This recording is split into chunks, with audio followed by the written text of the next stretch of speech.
పాత సినిమాలల్లా మారువేషాలు మస్తు గమ్మత్తుంటాయోలా.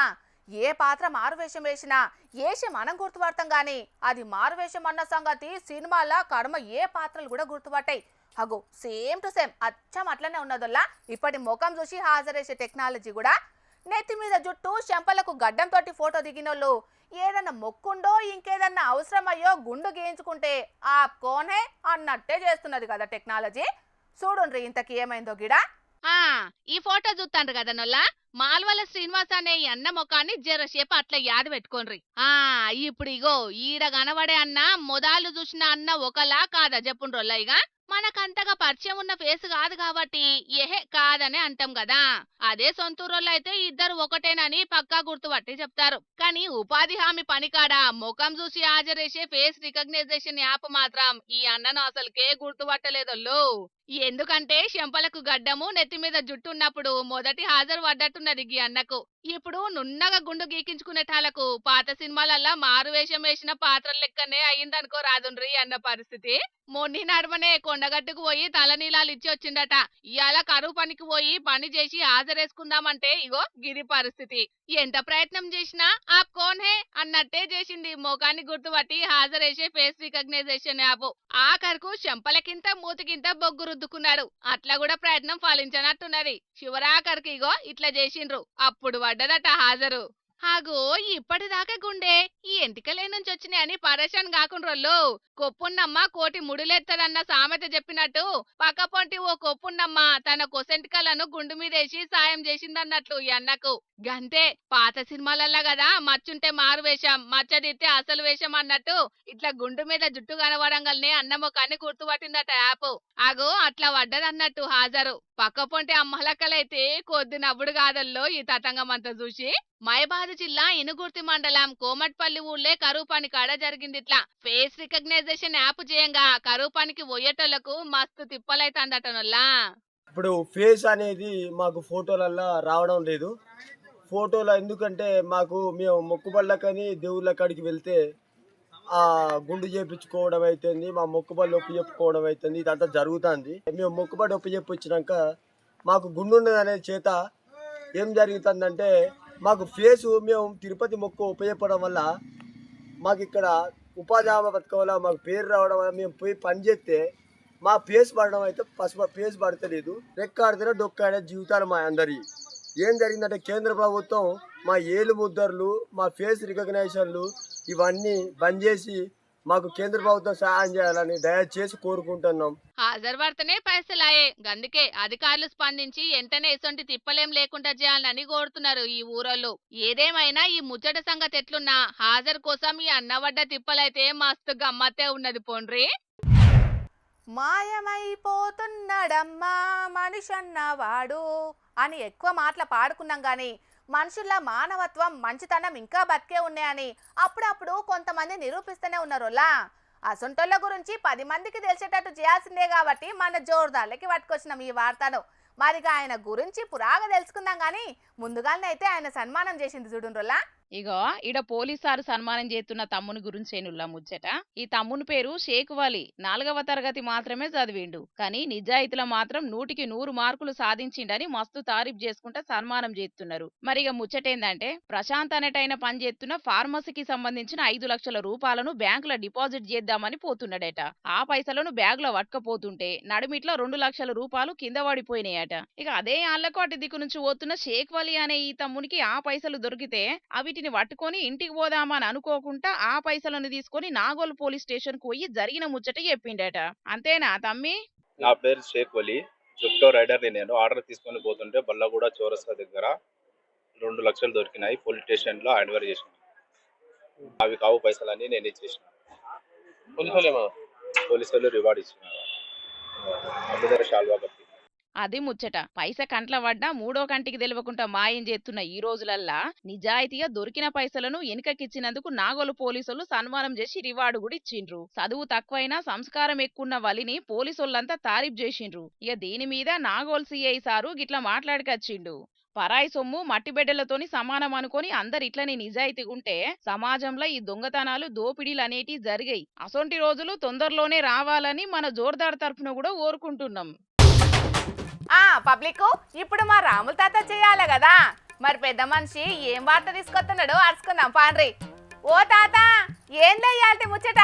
గ్రామ పంచాయతీ ఆర్థికంగా బాగాలేదు, అప్పు పుడతలేదు, అనా పైసా ఎవ్వడిత్తలేడు. ఎవరినన్నా కలిసేటందుకు పోతే లీడర్లు దొంగలను చూసినట్టు చూస్తాను ఊళ్ళ సర్పంచులను. ఎమ్మెల్యే దగ్గరికి పోతే అపాయింట్మెంట్ కూడా ఇత్తలేడు. వీడు అత్త దప్పున గల్మాలు ఉన్న చెప్పులు గిట్లా ఎత్తుకపోతాడేమో అన్నట్టుగా ఆ పరిస్థితి ఉన్నది రాష్ట్రంలో, మన గ్రామ పంచాయతీల పరిస్థితి. అగో, మా ముసలోని మాటలల్లా ఏదో తేడా కొడుతున్నది, ఏంది కావచ్చు?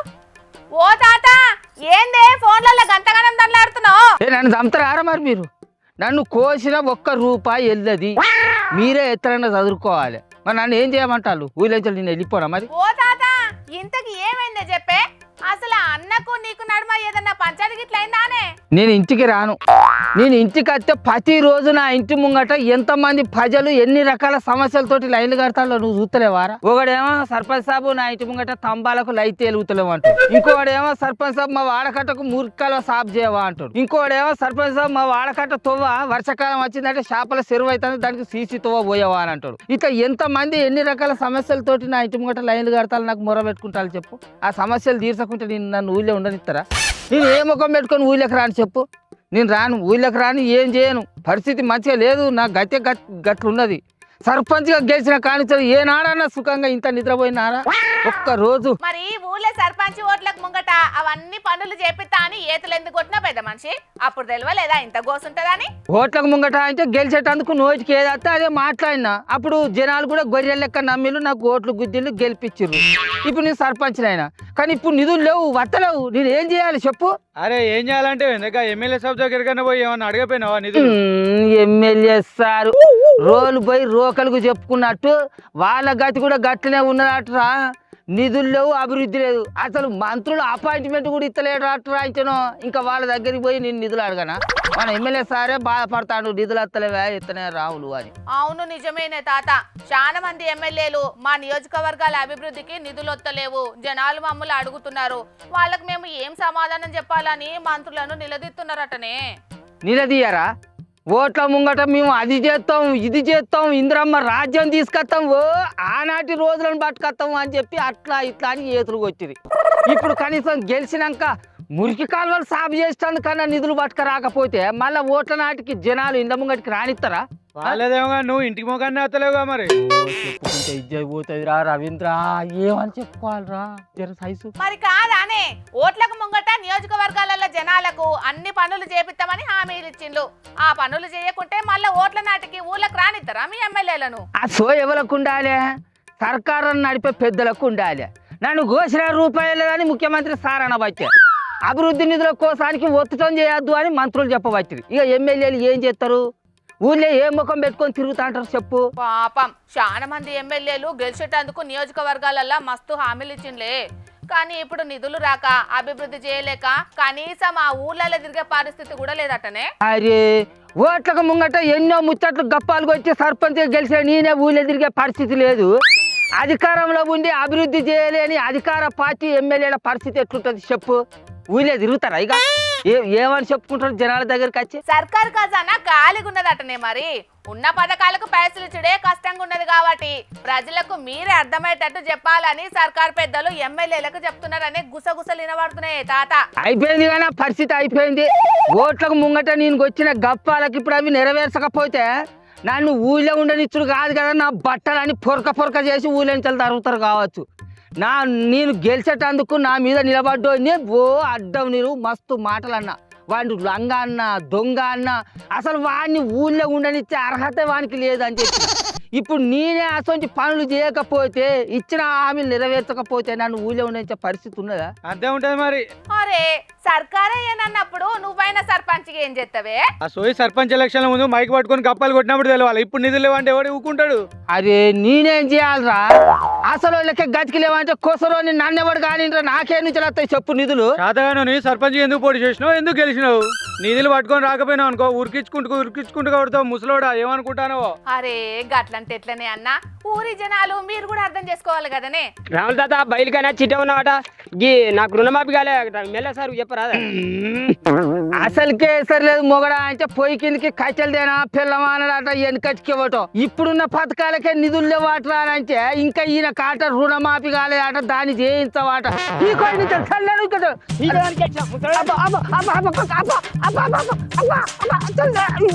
గిట్లుండే మా పరిస్థితి. ఇప్పుడే గిట్లుంటే ఇంకా ఓతనాటికి మా పరిస్థితి ఎట్లుండాలి చెప్పు. రాష్ట్ర ఖజానా ఖాళీగా ఉండేటాలకు ఎమ్మెల్యేలు ఖర్చు పెడదామంటే నిధులు లేవట. ఊళ్ళకు పోతే చిన్న చిన్న పనులు సుతం చేపిస్తామని బాజప్తాగా చెప్పలేని పరిస్థితి ఉన్నదట ఎమ్మెల్యేలకు. ఇక గ్రామ పంచాయతీల కంటే కేంద్రం నుంచి ఎన్నో నిధులు వస్తున్నాయి కాబట్టి చిన్న చిన్న పనుల మందం అయితే సర్పంచులు ఎల్లదిస్తున్నారు. కానీ ఈ ఎమ్మెల్యేల పరిస్థితే ఇప్పుడు అంతకు అధ్వానంగా అన్నట్టుగానే ఉన్నదట. మరి ఇక రాబోయే 2 ఏళ్లల్లా ఎమ్మెల్యేలు ఏం పనులు చేస్తారో, వచ్చే ఎన్నికల్లా వాళ్ళను జనాలు ఎట్లా ఆదరిస్తారో చూడాలి. మరి ఇయాల రేపు లగ్గాలు మస్తు జోర్దార్ చేస్తున్నారు. జనాలు షాక్ అయి షేక్ అయ్యే తీరు, తరతరాలు మాట్లాడుకునే తీరు, ఫోటోషూట్లతోటి పేరెళ్తున్నారు. తిండి వెరైటీలతోటి కొందరు ఈ చంద్రాల ఈవెంట్లు పెట్టి ఇంకొందరు ఫ్రీ పబ్లిసిటీ పొందుతున్నారు. అట్లనే గిడొక పెళ్లి కొడుకు లగ్గానికి రిటర్న్ గిఫ్ట్లు ఇచ్చి పేరెళ్తున్నాడు. మరి అంతగానమైన రిటర్న్ గిఫ్ట్లు ఏమిచ్చిండో చూడుండ్రోల్లా. నలుగురికి తిండి పెట్టి 10 మందితోటి కట్నాలు రాపించుకుంటే చాలనుకునే కాడ నుంచి 10 మందికి సాయమై 100 మందికి స్ఫూర్తిని రగిలిద్దామనుకునే కాడికి మారినేలా అయ్యారు రేపు ఫంక్షన్లు. హెల్మెట్లు ఇచ్చి జాగ్రత్తలు చెప్పేటందుకు, పెట్రోల్ బాటిళ్లతోటి పెరిగిన ధరల మీద నిరసనలు చేసేటందుకు కొందరు లగ్గాలను పుట్టింటిని చేస్తే బీమా చేసి ఊరోళ్లకు ధీమా ఇచ్చిండు గీ కొత్త పెళ్లి కొడుకు. అసలు ముచ్చటేందంటే మహారాష్ట్ర నాందేడ్ కాడుండే సిద్ధేశ్వర్ పేట్కర్ అనే గీ అన్న ఇప్పటిదాకా ఎవ్వరు చేయని ఆలోచన చేసిండు. ఊరోళ్లకు సాయం అయ్యేటందుకు ఆయన పెళ్లి రోజునే ముహూర్తం పెట్టిండు. పెళ్లి బట్టల సాక్షిగా ఊర్లున్న 3,465 మందికి ₹1,00,000 ప్రమాద బీమా చేసి 33 కోట్ల రూపాయలు ఖర్చు పెట్టిండు. లగ్గానికి వచ్చిన చుట్టాలకు టిఫిన్ బాక్స్ లో, స్టీల్ ప్లేట్ లో రిటర్న్ గిఫ్ట్ ఇస్తుంటారు కదా. ఈయనట్లా కాకుండా నశివ మంచిగా లేక ఊరల్లెవలన్నా టక్కరే జీవిడిస్తే ఇంటోలకు ఆసరయ్యే తీరు బీమాతోని ధీమా ఇచ్చిండు. అత్తగారింటి నుంచి అడ్డగోలు కట్నాలు తీసుకొని పతారా చూపెట్టుకునే తీరు జోర్దార్ ఏర్పాట్లు చేస్తుంటారు గాని గీ సిద్ధేశ్వరన్న అట్లా కాకుండా కట్న కానుకలను కాదన్నాడు, బంగారు సొమ్ములను తీసుకోనన్నాడు. సొంత పైసలతోనే ఊరంతటికి పనికొచ్చే పని చేసిండు. లగ్గానికి పోయి నిమ్మలంగా బువ్వ తిని దీవనార్థులు పెడదామనుకున్నోళ్ళు అన్న సర్ప్రైజ్ గిఫ్ట్ చూసి ముందుగాల గుడ్లు తేలేసిండ్రట. ఆ టెంకా షాక్ నుంచి తేరుకొని అన్నకు శనార్థులు చెప్పుకుంటా దీవనార్థులు పెట్టిండ్రు. బీమా కారట్లతోటి ఫోటోలు దిగి పెళ్లి ఫోటోలకు ఇంకింత మేకప్ అద్దిండ్రు లగ్గానికి వచ్చిన ఊరోళ్ళు. కాబోయే కొత్త జంటలు సుతాం అన్నను ఫాలో కావాలనుకుంటా కర్మ జనాలకు మెసేజ్లు పంపుతున్నారు. ఎవరికి వాళ్ళే అనుకుంటా ఈ కష్టకాలంలో ఊరందరికి పనికొచ్చే పని చేసిందంటే ఈయనను ఎంత తారీఫ్ చేసినా తక్కువే పోన్రి. మన జోర్దార్ జనాల తరపున సుతాం అన్న చేసిన మంచి పనికి శనార్థులు చెప్పుకుంటా కొత్త జంటకు హ్యాపీ మ్యారీడ్ లైఫ్. ఈ యాసంగి ఎండలకు వశపడక పొద్దుకు 3 సార్లు తానం చేస్తుంటారు కొందరు. ఎండ తాపం తీరేటట్టు తలకాయ మీద తడిబట్టేసుకొని కూర్చుంటారు ఇంకొందరైతే. ఈ ఎండాకాలం అన్ని రోజులు బర్లకు గొర్రెలకు మాపటాల చల్లగా నీళ్లు కూడా కొడుతుంటారు. పశువులంటే పానం ఉన్నోళ్ళు, అటు పాలు తాగిన విశ్వాసం ఉన్నోళ్ళు. మనుషులమైన కాబట్టి మనకు తెలివి ఉన్నది కాబట్టి గట్లా. మరి ఈ మూగజీవాలైతే ఇగో గిట్లా నీళ్ళ టబ్బుల మహారాజు లెక్క కూసోని ముద్దుగా జలకాలాడుతుంది కదా కుక్క అని అనుకునేరుల్లా. పాపం ఈ ఎండలకు తాళలేక దిగింది ఇట్లా నీళ్ళల్లా. కాసేపట్ల కూసోని ముఖం గడిగినట్టు చేసింది. నీళ్లు సల్లగా దాకేటాలకు కళ్ళు కూడా మూతలేసింది. ఈ ఎండలు సల్లగుండా ఎంత పరిశాన్ చేస్తున్నాయి చూడుండ్రి మూగజీవులను. మనుషులమైన మనకేం పోయిందుల్లా. యాటిని చెట్లు కొట్టుకుంటా, కూలర్ల కింద ఏసీల కింద వండుకుంటా, సల్లగా కుండల నీళ్లు ఫ్రిడ్జ్ల నీళ్లు దాక్కుంటా సంవత్సరానికోపారి ఎండాకాలాన్ని అతి తెలివితోటి తప్పించుకుంటున్నాం గాని మూగజీవులైతే అల్లాడుతున్నాయుల్లా పాపం. కుక్కలనే కాదుల్లా ఇరగమరగ కొడుతున్న ఎండలు చేయంగా కోళ్ళు, కోతులు, ఆవులు, బల్రు, కుక్కలు ఏవైనా ఇంత తడిజాగా కనబడంగానే నీళ్లు కనబడంగానే ఇట్లా చల్లగా సేద తీరుతుంటాయి ఎండాకాలం అంతా. మనకేమో నచ్చదాయే, ఆటికేమో తిప్పలాయే. మరి ఏం చేస్తాముల్లా పాపం. సీత కష్టం సీతది, పీత కష్టం పీతది అన్నట్టు వేటి తిప్పల వాటి.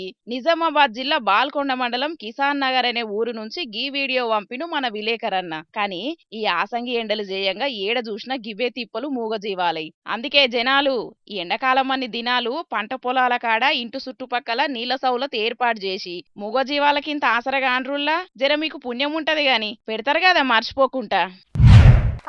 ఇక తెచ్చిన వార్తలన్నీ అయిపోయినాయి. ఇవుల్లా ఈ ఆల్టీ జోర్దార్ వార్తలు. మళ్ళొచ్చే జోర్దార్లో మళ్ళా కలుద్దాం. అప్పటిదాకా చూస్తూనే ఉండండి హెచ్ఎం టీవీ. అట్లనే ఇంకిన్ని మంచి మంచి వార్తల కోసం హెచ్ఎం టీవీ యూట్యూబ్ ఛానల్ని సబ్స్క్రైబ్ చేసుకోండి. ఇసంటి ముచ్చట్లు ఆడ మస్తుగుంటాయి. అన్ని ముచ్చట్లు మీ దాకా చేరాలంటే తప్పకుండా గంట కొట్టుండ్రి, లైక్ చేయండి. ఈ ముచ్చటను మీ దోస్తులకి షేర్ చేయండి. ఏమంటున్నాం? సరే మరి, టాటా.